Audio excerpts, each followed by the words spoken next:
you, Anne, for that lovely introduction. And thank you all for joining us. I hope everyone's having a great South by Southwest so far. I know I sure am, and we're enjoying it. So my name is Rachel Wolfson. I write about crypto and blockchain for Forbes, and I also have a podcast called The Crypto Chick. It's part of the Bad Crypto podcast. So I've been writing about the space since 2017. And today I am moderating the Own Your Data panel. So our panelists are Brittany Kaiser. She's the co-founder of Data and the famous Cambridge Analytica Facebook whistleblower. Ooh. And we've the next panelist is Anne Ward. She is the co-founder of Veritoken Global, and she is also an IBM futurist. So I'm gonna let them just briefly maybe introduce themselves real quick, and then we'll jump into questions. Sure, absolutely. So I am Anne, otherwise known as Anne Bot, on all the stuff on all the internets. And I am known in Silicon Valley as the mother of startups. That is because I walk into startups, I improve them, I have a 93% hit rate in the last 10 years because I track all my information. And my greatest passion is helping use technology to give people power back, and I think that is the beauty and the glory of blockchain. And so I'm very excited to be here to talk about this movement with such industry leaders. Hey guys, thank you so much for joining us this evening. So pleased to be here at South by again, where Rachel and I actually met here at South by last year when we were both speaking at the same event. Now, to introduce myself, I've been working in technology since I was in high school when I volunteered on my first political campaign and started really working in predictive analytics in 2014. So when I saw a lot of the problems coming out from the data industry, I decided to become a whistleblower, not just on Facebook and Cambridge Analytica, the company that I helped build, but also the entire industry in and of itself. Because most people around the world don't actually understand how the data industry works, how much data is collected from you, where it's stored, who it's shared with, and for what purposes it's being used. We don't have rights to transparency. We don't have, in the United States, the ability to opt in to our data being used. And we have absolutely no, in most countries, property rights over our digital assets. So last year I helped co-found the Digital Asset Trade Association, DATA for short. We became the first blockchain lobbying firm on the Hill and successfully helped pass 13 new laws in the state of Wyoming, which have now been copied all over the country and in many other countries as well. So right now I work mostly in legislative support and lobbying in order for people to understand what digital assets are, and that's everything from personal data to tokens on the blockchain. Great. Thank you for being here. Yes. Wonderful. Thank you, ladies. So we'll jump right on into the panel. So the panel is called Own Your Data, and the first question is, what does it actually mean to own your data today? Well, as of last Friday, the state of Wyoming passed the first law that said you own your digital assets as your property. Your digital assets are now an asset class of property, therefore you have legal recourse over these digital assets. Now, digital assets are, yes, tokens on the blockchain, but also your personal data. These are an asset class that has now enabled all of the world's largest and most valuable companies to hold the value that they do. It's a multi-trillion-dollar industry. Do you think that Facebook and Alphabet and Tesla and Amazon would be worth as much as they are today if they weren't made up of all of our digital assets? They're made up of our personal data. So what it means today to own your data, we're in very much a gray space. Yes, in the state of Wyoming, your digital assets are your property. And yes, in the state of Minnesota, we've been able, with one small case, which we won against Equifax, to prove that if you allow a data breach, that you have created property damage. So if you own your data, then your property has been damaged when a company allows themselves to be hacked by not keeping up with their security protocols. So right now we're looking more at data ownership actually meaning that your digital assets that you can't see are your property, just like your house is. So if you're going to rent out your house on Airbnb, somebody tells you what they want to do with your property, you agree to it and agree on a price and you get paid before you hand over the keys. So that's what I'm hoping data ownership means in the very near future. I agree. Okay, so let's talk a little bit about social media. So what are the problems today with social media in terms of data ownership? I think the problem is that we're consuming everything and we own nothing of ourselves anymore. I think we've become mass consumers, and I think there's apathy. And I think that we've given too much power to too few people, and so we're basically living in the backlash in the wake of that. Since social media became popular, we have been giving away so much about ourselves, and unfortunately some of those platforms have been incredibly manipulative by hiding in their terms and conditions the amount of data that's being collected from us.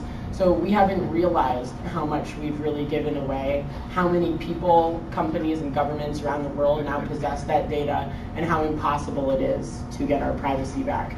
So one of the main problems with social media is that little terms and conditions box.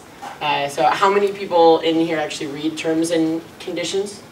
A couple of you. How many of you only started doing that in the past year? Yeah, exactly. Post Gdpr or pre Gdpr? So if you have decided to actually ever read terms and conditions, usually they're way too long. They're written in what's called legalese, where even if you had as many law degrees as I do, you would still struggle to really comprehend what it is that those companies are taking from you. So that is one of the biggest problems. Instead of transparent opt-in, you know, if a social media company told me, we want to collect these data sets from you, here's where we're going to hold it, here's for how long, and here's who we're going to share it with, and maybe I would even have the opportunity to toggle on and off if I want to share it with only companies who are going to advertise to me, or if I also want to share it with politicians who are going to try to sell me their ideas, and I have a little bit more consent, because we're really talking about consent here. If you hide information about what you're going to be collecting from people, that does not seem as consensual as it should be under the eyes of the law. Do you agree with that? Absolutely. There's a difference between privacy and secrecy. Exactly. Exactly. I'm like, yes. And there's a huge difference between transparency and coercion, right? And what these companies have been doing to us has been coercive since their founding. Right, so let's get a little bit specific. Let's take Facebook, for example. What are companies like Facebook doing with users' data today? Government. I feel like Brittany's pretty on record on that. Brittany. So right now, Facebook is changing up its business model, hopefully not just for PR purposes. But what Facebook used to do with users' data was allow developers around the world in their developer program access to something called the Friends API. Now this API was available to anybody that decided to build an app on the Facebook platform that could be, you know, those little silly quizzes that ask what Disney princess are you really, and you know, what is your favorite color, things like that, all the way to, you know, Farmville and Candy Crush, things that are meant to seem completely harmless and fun and are fun enough to become viral, right? And that allowed when you clicked I agree, you signed those terms and conditions, you are consenting to your data being taken. Now what Facebook did that was incorrect was that API allowed the developers to also take the data from your mom and your sister and your friends and everybody in your entire network, which under the eyes of the laws is not possible, right? So that meant that much larger data sets than would have been collected were collected by these applications. So Candy Crush now has, you know, probably every single person that was ever on Facebook, they probably have everybody's data because of the amount of people that play games like that. And as we saw last year when we found out that certain companies, when Facebook asked everybody to delete those data sets in April 2015, that probably most companies did not do that because that data was so incredibly useful for micro-targeting. so valuable monetarily and nobody was able to trace whether you kept the data or not, that a lot of companies probably did not do that. No, and I saw so many companies get fat from it in Silicon Valley. I mean, I can't name names, obviously, because I would like to keep my reputation there, but I will say that I saw empires rise and fall harvesting on that data, but I firmly believe something my father used to always say, pigs get fat and hogs get slaughtered. Oh. And they've been hogs. Totally. That's Anne's way of asking them to change their business models. I like it. Okay, so now that we know how Facebook is abusing users' data, let's talk about how blockchain can help solve this problem, and we'll talk a little bit about what it means, decentralized social media, what that means and how that's coming to play here with blockchain. Absolutely. So we've got a very unique opportunity in front of us that doesn't necessarily feel to me like a new opportunity, because I was a developer in the late 90s.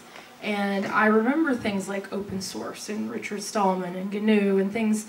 You know, this sort of feels in a lot of ways very similar to me as it did back then, because we had a shot at it and we got it wrong.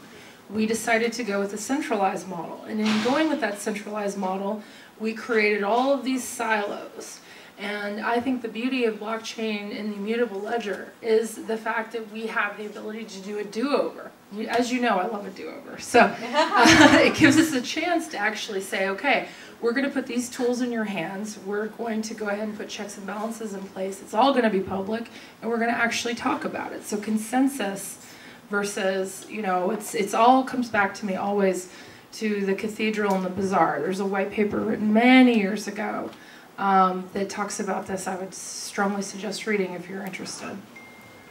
And I like to go back to talking about the terms and conditions model, because one of the main reasons why anybody actually had any grounding to have real complaints against Facebook last year was because of their coercive terms and conditions, hiding what they were actually doing within that. Now, in the United States of America, the law is that we are pre-opted into our data being collected without any further permission, just by being born here, just by working here, living here, being a citizen or not, right? That's not the same in Europe, and it's not the same in quite a handful of other countries. Now, by opt-in, I mean you have to explicitly say, I agree for my data to be collected. In some places, there's simple opt-in, so I just agree for my data to be collected. Now, through Gdpr and a lot of other European data law that existed even before that, you have to get a lot more explicit, especially in a country like Germany. You have to say, I am going to collect your data for these reasons and hold it in these places and use it for these purposes. Even for political communications, you have to not just say for political communications, but for environmental policy campaigns, for this particular party, for this particular issue. And that is because in Germany, they are the only country in our modern day and age, or at least in our parents or some of our lifetimes in this room, that have had a government use data sets about individuals, about their citizens, in order to kill their citizens. They have seen what happened in World War II, and they made the strictest data laws in the world off the back of that. Now you can see the wave of legislation that's probably about to come in this year after we have had basically war crimes committed against us online using these digital platforms, because our data has been stolen and it has been weaponized against us by foreign powers. Now that's incredibly serious, and a lot too little was done too late in order to protect us even in the last midterm elections. Facebook has made quite a lot of changes ahead of the 2020, but again, I'm still afraid that it's probably going to be too little too late. So when we're talking about blockchain, we're talking about a technology that for the first time has the ability for us to enter into something called smart contracts. Probably a lot of you in this room know what those are. But the idea that you can use code to build a self-executing agreement where you say, I'm going to license my data for these purposes, it can be held in these places and nowhere else, and you will be able, that contract can self-execute. It will be able to take away access to whatever personal API you're given. Obviously, right now there's a lot of platforms that are competing for, data management, sovereign identity, and platforms where you're going to be able to sell those data sets on. But for me, it's really about that opt-in infrastructure. How solid can you make that? Can smart contracts solve a problem of us not having to go to court against a company like Experian? And Experian literally not being able to abuse our data because the smart contract doesn't allow that. That is huge.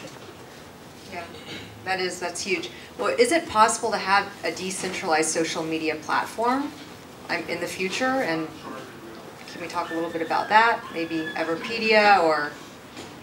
Absolutely. There's Everpedia, there's Mastodon, there's Monica's project, Hilo.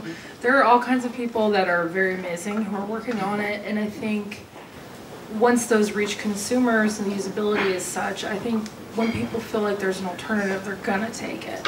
I just can't see otherwise. I mean, we're just gonna complain about Facebook on Facebook? Is that our future? No, that's not. That's not actually. I love it too when people tell me they shut down their Facebook, and I'm like, oh really? Did you also delete WhatsApp and Instagram? And they're like, well, no. You're such an activist. You keyboard cowboy. I love that you say that. The armchair activism is not going to be good enough this year. I think if anybody in here is upset about what happened last year or the year before, now is the time to actually care. Because this year you're going to have to call your representatives, you're going to have to vote on these issues, and you're really going to have to make sure that this is not at the bottom of your list. Because this is the year where so many things are going to be decided legislatively, especially in the United States federally, but also in many other countries around the world that are going to be looking to the United States to take leadership on this. Because GDPR, unfortunately, was written a long time ago, even though it only came into enactment on May 25th of last year. It's not good enough. It's terribly flawed.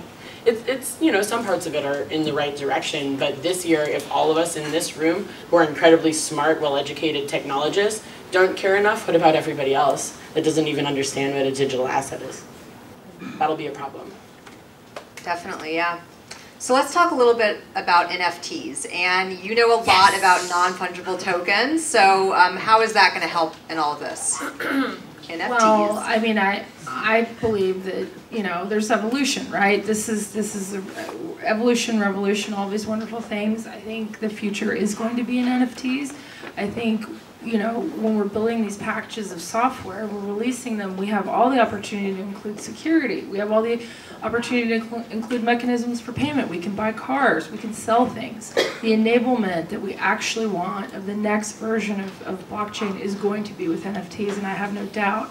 My only real concern, is, I'm working on it, my company's working on it, but the gaming companies are working against us. And so I think it's the Wild West right now, which is very exciting, but it means it's time for us to all focus and come together and pool our resources rather than just like forking things for fun because we're bad. Like maybe we not do that anymore. Yeah, well, one of the most exciting things about that is the idea that you might actually be able to have a data set that cannot be replicated.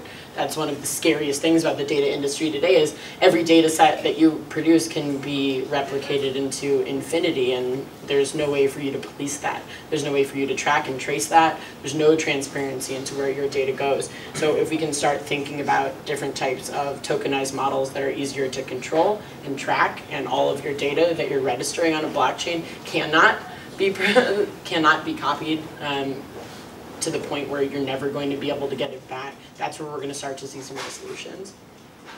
Great, wonderful. Well, I think we should turn it over to you guys for some questions.